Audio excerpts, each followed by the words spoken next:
नमस्कार विद्यार्थी मित्र, आज आपण BA द्वितीय वर्षातील चतुर्थ सत्रामध्ये भूगोल विषयाचा असणारा आपला पेपर हवामानशास्त्र भाग 2 या पेपरचा विचार करत आहोत। मागील तासामध्ये आपण हवेचे सांद्रीभवनाचे 3 प्रकार बघितलेले आहेत। ते म्हणजे एक म्हणजे स्पर्शजन्य सांद्रीभवन, दुसरं वहन सांद्रीभवन आणि तिसरं गतिशील स्वरूपाचे सांद्रीभवन। आणि या पद्धतीने सांद्रीभवनाची प्रक्रिया होऊन मग आपल्याला या सांद्रीभवनाचं दृश्य स्वरूप बघण्यास मिळतं। आणि या ठिकाणी जर आपण सांद्रीभवनाचं दृश्य स्वरूप या ठिकाणी जर बघितलं तर हे सांद्रीभवनाचं दृश्य स्वरूप काय आहे तर आपण बघताना बघितलं आहे की सांद्रीभवनाचं दृश्य स्वरूप म्हणजे काय तर सांद्रीभवन प्रक्रिया झाली म्हणजे बाष्पाचं पाण्यामध्ये रूपांतर होतं। म्हणजेच प्रामुख्याने आपल्याला पाणी हे तिचं दृश्य स्वरूप या सांद्रीभवनाचं या ठिकाणी दिसून येतं। मित्रहो, सांद्रीभवनाच्या क्रियेनंतर हवेतील जी काही अदृश्य स्वरूपाची बाष्प आहे ही अदृश्य स्वरूपाचे बाष्प वातावरणात अथवा भूपृष्ठावर दृश्य स्वरूपात आपल्याला आढळते। बऱ्याच वेळेस ती वातावरणात देखील आढळते, म्हणजे ढग असेल किंवा धुकं असेल, हे वातावरणात त्या अदृश्य स्वरूपाच्या असणाऱ्या बाष्पाचं दृश्य स्वरूपामध्ये असणारं रूपांतर आहे। तर भूपृष्ठावर देखील आपल्याला बऱ्याच वेळेस आढळून येतं। तर भूपृष्ठावर प्रामुख्याने जर आपण बघितलं तर ढग आहे, दव आहे, दहिवर आहे, गारा आहे, हिम आहे, पर्जन्य आहे, असे हे वेगवेगळे प्रकार आपल्याला दृश्य स्वरूपामध्ये दिसून येतात की जे सांद्रीभवनाच्या प्रक्रियेनंतर बाष्पाचं अदृश्य असणाऱ्या बाष्पाचं दृश्य असणाऱ्या स्वरूपामध्ये त्या ठिकाणी आपल्याला रूपांतर दिसून येतं। आणि हे रूपांतर कशामुळे दिसतं तर सांद्रीभवनाच्या प्रक्रियेमुळे आपल्याला अशा प्रकारचं दृश्य स्वरूप आपल्याला दिसून येतं। आणि मित्रहो, या सर्व दृश्य स्वरूपांनाच आपण वृष्टी असेल, हे जे काही आहे वृष्टी ही एक मोठी संकल्पना या ठिकाणी आहे की त्यामध्ये वृष्टीमध्ये दव, धुके, दहिवर,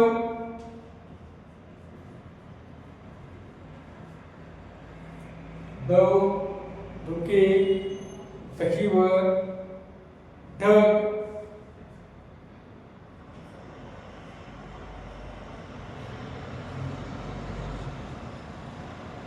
गारा,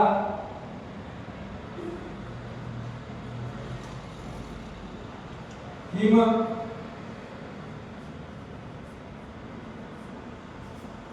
गारा, हिम आणि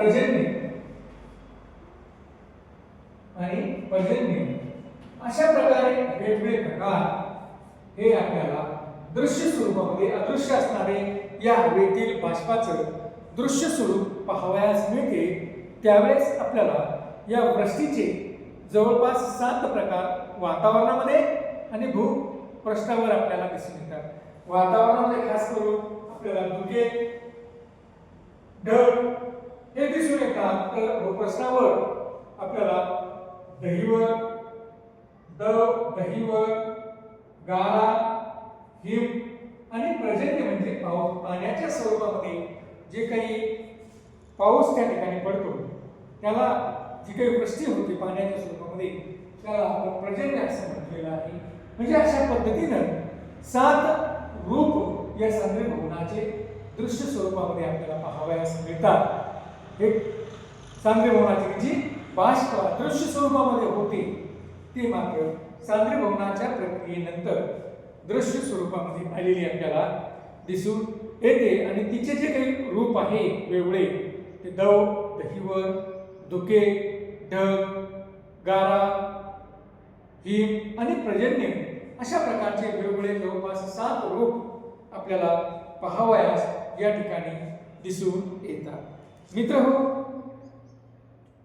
बाष्पाचे सांद्रीभवन झाल्यानंतर यातील आपण एक प्रकार आता बघूया की बाष्पाचे सांद्रीभवन झाल्यानंतर प्रामुख्याने आपल्याला या ठिकाणी ढग दिसून येतो. हा ढग कुठे दिसतो आपल्याला? वातावरणामध्ये आपल्याला या ठिकाणी ढग दिसून येतो. आणि अशा प्रकारचा हा जो काही ढग आहे, या ढगाचं किंवा क्लाउडचं जर संदर्भ आपण या ठिकाणी घेतला तर सांद्रीभवन प्रक्रियेमुळेच किंवा बाष्पाचं सांद्रीभवन झाल्यामुळेच ढगाची निर्मिती झालेली आपल्याला दिसून येते. मित्रहो, ज्यावेळेस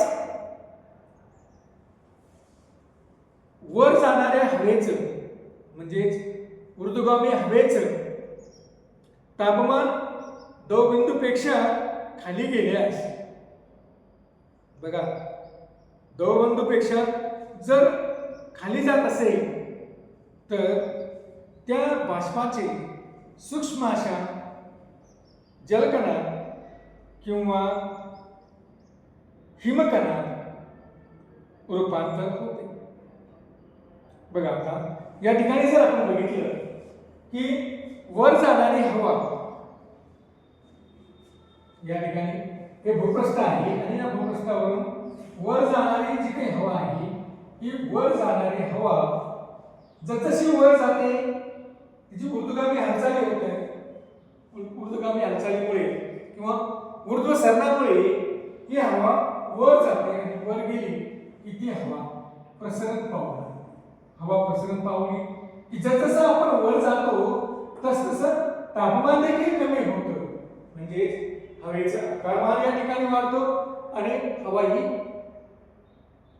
हवेचं तापमान देखील या ठिकाणी कमी होतं. आणि हवेचं तापमान कमी झाल्यामुळे या ठिकाणी होतं काय की त्या हवेतील बाष्पधारण शक्ती ही कमी होत जाते. हवेची बाष्पधारण शक्ती, कारण तापमान कमी झालेलं आहे, तापमान कमी झाल्यामुळे हवेची बाष्पधारण शक्ती कमी होत जाते आणि एक अशी पातळी येते की जिथं ती दबाण पातळीला लागते. कारण दबाण पातळी म्हणजे काय तर आपण बघितलं की असंपृक्त हवा ज्या ठराविक तापमानाच्या पातळीवर संपृक्त होते तिला आपण दव पातळी असं म्हणतो. मग ही जी काही असंपृक्त हवा होते, ही वर जाणारी हवा ही असंपृक्त होते. मात्र जशी ती वर जाते तशी तिचं तापमान कमी होत जातं आणि तापमान कमी झालं की ती हवा ही त्या हवेची बाष्पधारक शक्ती कमी होऊ लागते आणि ही असंपृक्त असणारी हवा आता संपृक्त होऊ लागते. आणि ज्या पातळीला ती संपृक्त होते, साधारणतः या पातळीला जर ती संपृक्त होत असेल तर याला आपण दव पातळी असं म्हणतो. आणि या दवांग पातळी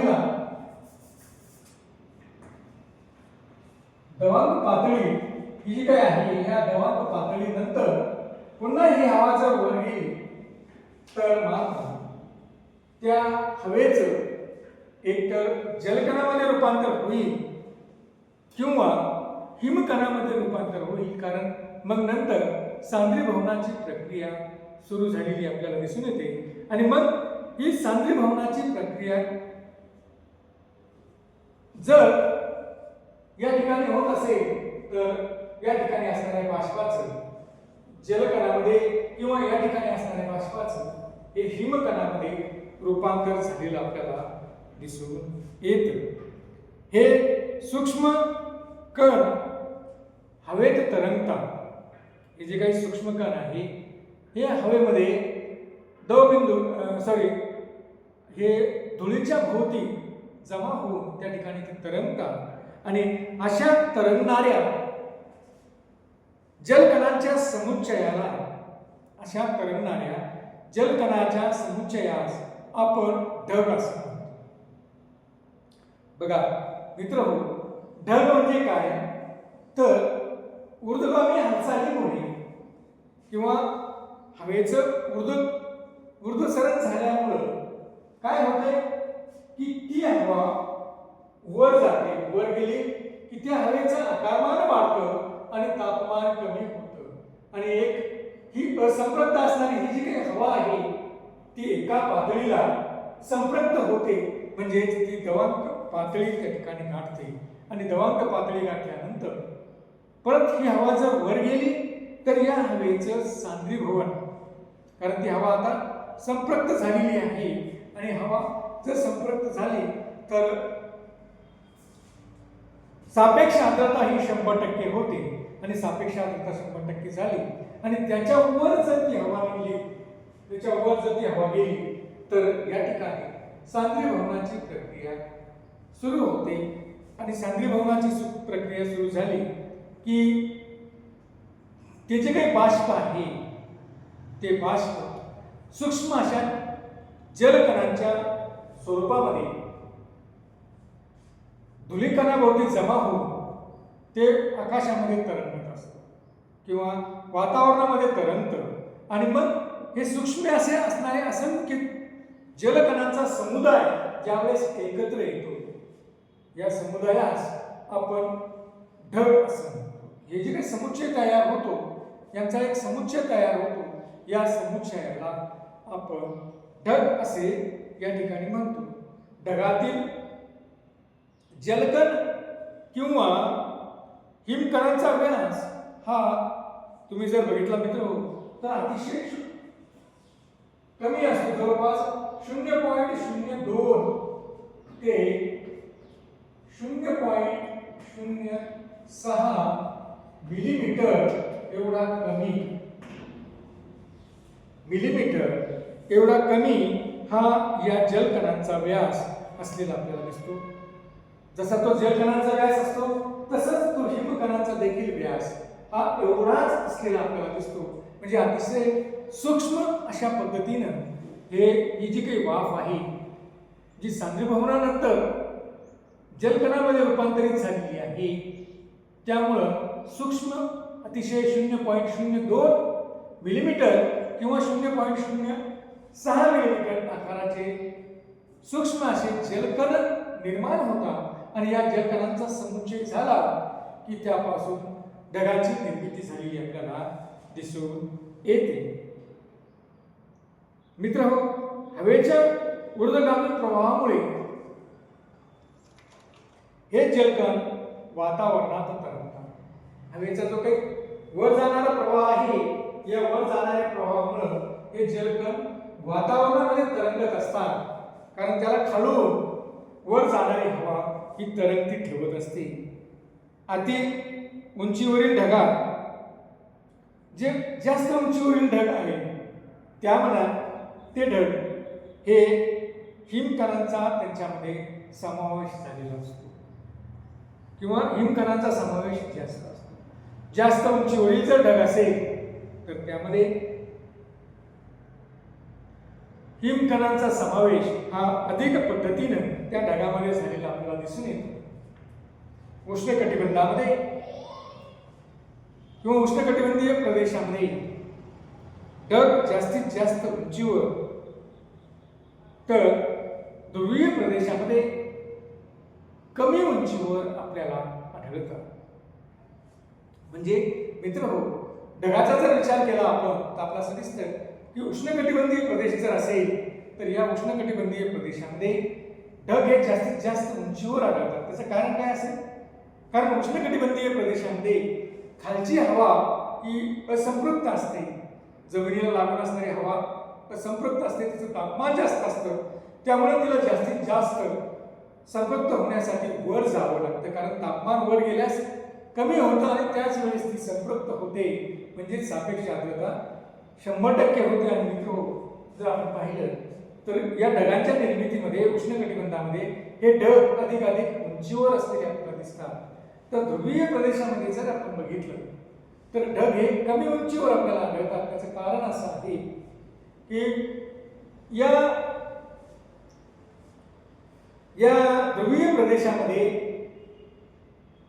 भूपृष्ठावरच हिमकण आच्छादलेले असतात किंवा हिमकणाचं आच्छादन किंवा हिमाचं आच्छादन त्या ठिकाणी असतं. त्यामुळे भूपृष्ठाला लागून असणाऱ्या हवेत किंवा भूपृष्ठाचं तापमानच त्या ठिकाणी कमी असतं आणि त्यामुळं थोडं जरी उंचीवर त्या ठिकाणी ते बाष्प गेलं की त्याचं सांद्रीभवन होतं आणि सांद्रीभवनानंतर सूक्ष्म अशा जलाचे कण निर्माण होतात. ते जलाचा समुच्चय त्या ठिकाणी होतो आणि मग आपल्याला ते ढग त्या ठिकाणी दिसून येतो. म्हणजेच ध्रुवीय प्रदेशामध्ये आपल्याला कमी उंचीवर असणारे ढग हे आढळून येतात. तर मित्र, आजच्या तासामध्ये आपण जर बघितलं या ठिकाणी तर ढग ही संकल्पना सांद्रीभवनाचं एक रूप म्हणून किंवा दृश्य स्वरूप म्हणून या ठिकाणी आपण बघत होतो. तर ढगाचं जर आपण बघितलं तर आपण ढग कशाला म्हणतो तर सूक्ष्म असे जलकण जे वातावरणामध्ये तरंगतात असे असणारे सूक्ष्म जलकण वातावरणामध्ये तरंगतात.